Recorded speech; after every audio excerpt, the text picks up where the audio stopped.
Velkommen til podcasten Jobb med mening. Jeg heter Ståle. Får du brukt deg selv i den jobben du er i nå? Får du brukt styrkene dine? Samsvarer jobben med verdiene dine? Hva som er grunnleggende viktig for deg?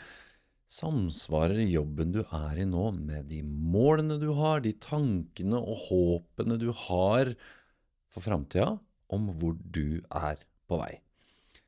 Kanskje du går litt rundt og kjenner på at du er sliten hele tiden, men du vet ikke helt hvorfor du kjenner på det, eller at du mangler litt energi, eller føler deg litt retningsløs. Kanskje du rett og slett bare er usikker på hva du egentlig skal gjøre videre. At det er noe som skurrer på jobben, uten at du helt klart klarer å sette fingeren på hva det er. Hvis du kjenner deg igjen i noe av det her, be assured, eller rest assured som det heter, det er ingenting gærent med deg. Du er ikke ødelagt, du er rett og slett bare ikke helt der du ønsker å være. Og det er helt greit. Det er lov å kjenne på det, selv om jeg vet det føles ikke helt som om det er greit, og det føles egentlig ikke helt som det er lov å kjenne på det. Men her er også det viktigste. Hvis du kjenner på noe av det her, så er det på tide å gjøre noe med det. For du vil jo egentlig ikke ha det sånn lenger. Og enda viktigere, du fortjener ikke å ha det sånn lenger. Og jeg vet litt hva du tenker her. Nei, det er ikke for sent for deg. Og jo, du er god nok. Og jo, du kan få det til. Og det er litt sånn at i går var kanskje det perfekte tidspunktet å ta tak i det. For 5 år siden, for 1 år siden, who cares? I dag er enda bedre. Det er virkelig ikke for sent. Noen ganger så er det sånn at vi trenger bare å se et problem, en utfordring vi har, at vi bare ser noe helt krystallklart. At det er bare ingen tvil om hva det er. Det her er et problem fordi når vi, eller vi kan si det sånn, for når noe går fra å være uklart og utydelig til å bli konkret, til å bli klart, tydelig og bevisst, så er det litt sånn at det er jo umulig å ikke se det igjen for det det er. Når vi først har pekt rett på det problemet, når vi først bare har sett det så klart og tydelig, så er det heller ikke da bare noe lenger vi kan bare legge fra oss. Når vi bare putter i en skuff og lukker igjen den og later som det ikke eksisterer.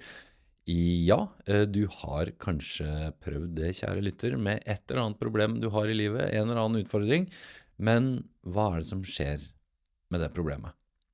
Det er litt sånn der, den skuffen bare står og dirrer, og du bare kjenner på hjertebankene til den der skuffen med problemer som står der og stirrer på deg. Det bare venter på deg, rett og slett. Det løser seg ikke selv.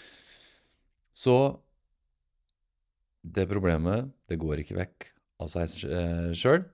Det er noe som da bare begynner å gnage oss. Og det går ut over hvordan vi har det, ikke bare på jobb, men også utenfor jobb, fordi det er mer eller mindre en og samme ting. Vi kan ikke bare dele opp livet på den måten der på og utenfor jobb, når det går på så grunnleggende ting om hvordan vi har det. Og her er a fact of life. Det er mye bedre å være på vei mot noe, der du har en viss anelse om den retningen du er i, enten det er mot noe nytt, eller det er på vei bort fra det som ikke fungerer. Det er mye bedre enn å bli stående fast i en situasjon som bare tapper deg for energi. Og det å være på vei, det gir energi, uansett om den veien fortsatt er litt uklar, om du ikke helt vet alle svarene ennå, så er det greit da. Og bare tenk tilbake på en eller annen gang i løpet av livet som du fant ut at det du ville gjøre noe med da, bare, ok, nå det noe som ikke funker, det her et problem, det her, we cannot do this anymore, nå må vi gjøre det på en annen måte. Den følelsen du fikk da du satte i gang, og du, det her, det trenger ikke å ha vært noe kjempestort. Det var den gangen du fant ut at du ville male den veggen, fordi nå hadde du fått nok av hvordan den så ut. Eller da du fant ut at nå det på tide å komme meg opp av sofaen og bare begynne å trene. Eller den gangen du gikk på intervjuet som skaffet deg den jobben du har i dag. Og et sånn viktig spørsmål her. Men det spørsmålet her, det krever 100% ærlighet, så det gjør at det litt sånn vondt og litt vanskelig noen ganger å svare på. Og her finnes det ingen feil svar. Det her bare for deg selv, og det ingen som trenger å vite det, for det tror jeg også noe av essensen her. Svaret kan involvere noen svar, eller inneholde noen svar, som vi ikke nødvendigvis har lyst til å dele med andre rundt oss. Men hvis du da helt ærlig med deg selv, hva det som får deg til å føle deg levende? Både på jobb, men også kanskje også utenfor jobb. Og noen ganger så vet vi egentlig det svaret. Selv om vi ikke helt alltid klarer å sette ord på det, så har vi en sånn anelse om det svaret der. Men ofte så tør vi ikke helt å tenke den tanken helt ferdig. For, som har vært inne på, når vi først ser det, så det veldig vanskelig å ikke se det igjen. Og det som skjer at veldig, veldig fort, når vi begynner å tenke i de baner, så dukker tvilen opp i oss, og den tar over. Det litt sånn som den strenge vakta i oss som dukker opp. Beskytteren, kan vi kalle den delen av oss. Og beskytteren, den har som rolle å passe på oss, rett og slett, og den veldig god til å stille kritiske spørsmål. Ja, greit nok at du ser for deg å jobbe med det, men hvor kan du egentlig jobbe med det her da? Og hvordan har du tenkt å få til det da? Har du egentlig det som skal til for å jobbe med det da? Og så begynner den å minne deg om, eller minne deg på alle andre, hvor flinke de de som jobber med det her, de jo veldig dyktige mennesker, og de har jo en helt annen og mye mer relevant bakgrunn enn den du har, a.k.a. Du har feil bakgrunn. Det her bare noen av de tingene som beskytteren i oss liker å minne oss om når vi begynner å drømme oss litt bort. For det her den kampen starter. Litt sånn stille kamp ofte. Den kampen mellom ulike deler i oss. Mellom drømmeren og beskytteren i det tilfellet her. For den ene delen, den ønsker å bevege seg fremover mot det vi egentlig vil. Mens den beskytteren, den holder oss igjen. Den passer på. Og den tungt inspirert av hva alle andre gjør. Av janteloven. Av normen. Hva det som greit og ikke greit å gjøre? Hva det som innenfor, og hva det som utenfor? Det her realistisk? Det for sent, eller det for sent? Har du egentlig det som skal til? Og legg merke til at den drømmeren i deg, den bryr seg ikke om de tingene der. Og ikke tenk sånn her at drømmeren liksom noe sånn der luftig og svevende.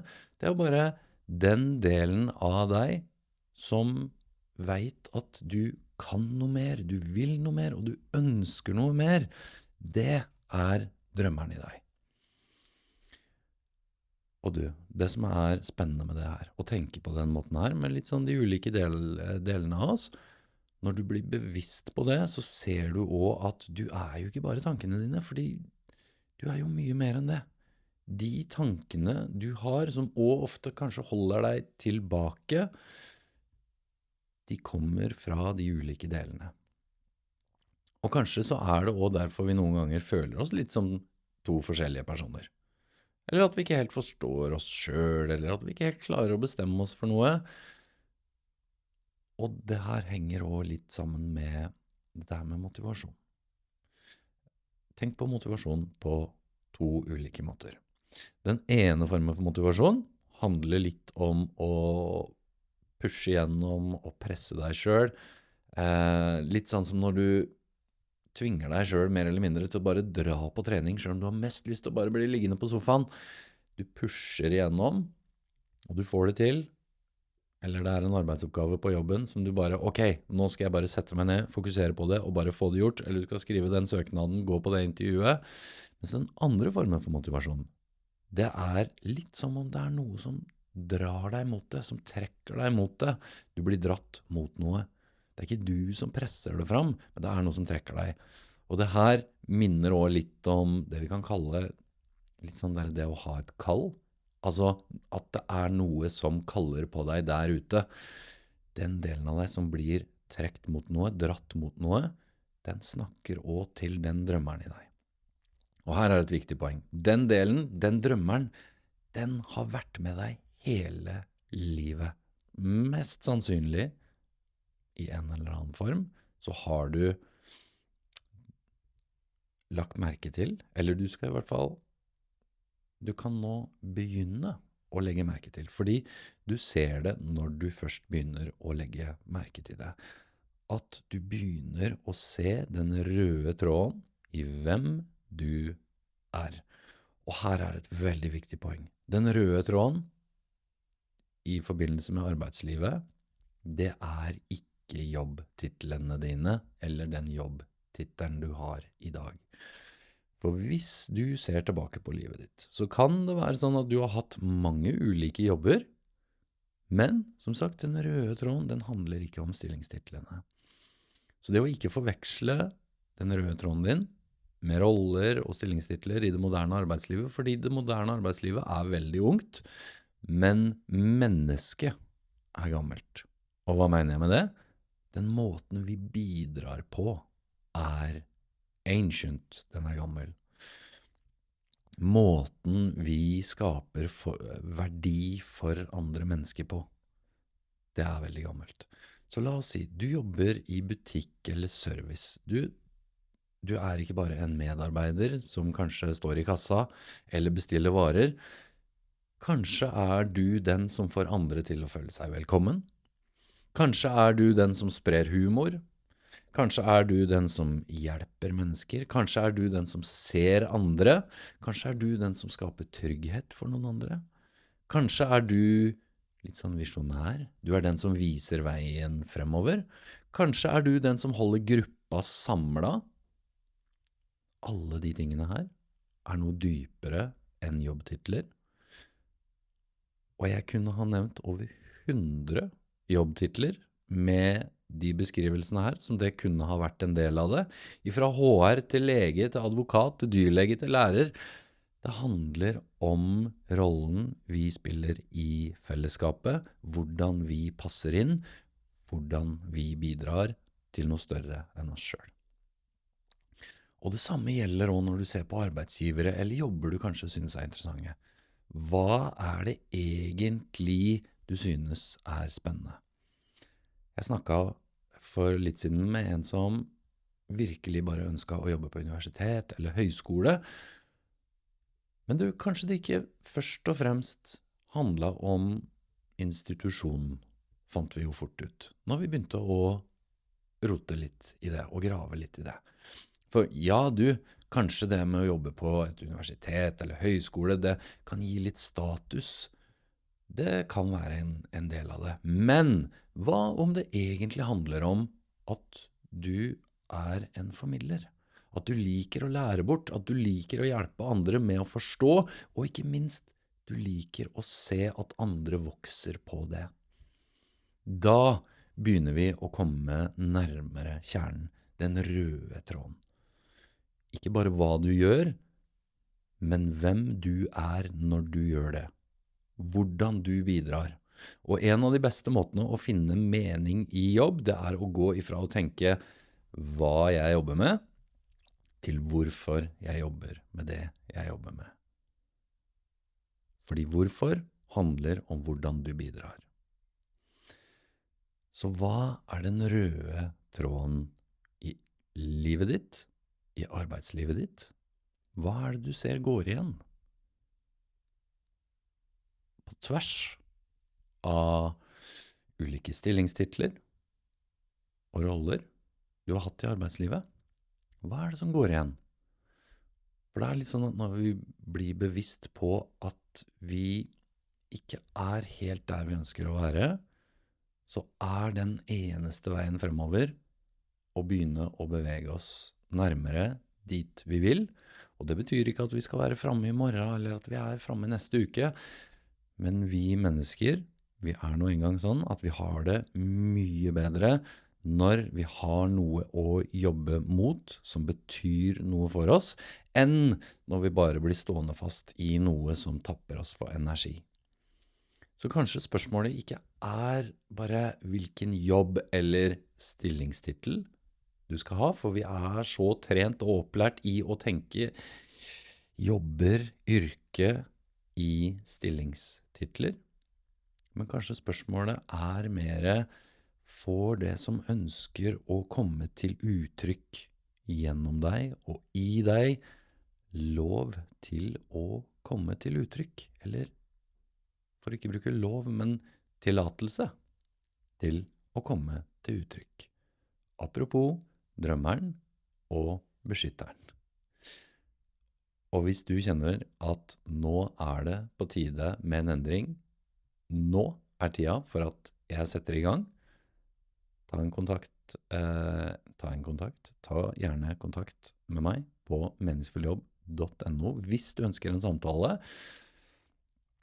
Og ellers så kan du også finne masse artikler som forhåpentligvis også til inspirasjon på meningsfulljobb.no, så gå gjerne inn der og sjekk om det noe for deg der som kan hjelpe deg videre. Og del gjerne den episoden her på Apple Podcast eller Spotify eller der du måtte høre podcast. Det setter jeg utrolig stor pris på. Tusen takk for at du lytter til Jobb med mening. Jeg setter veldig stor pris på deg som lytter. Vi ses i neste episode.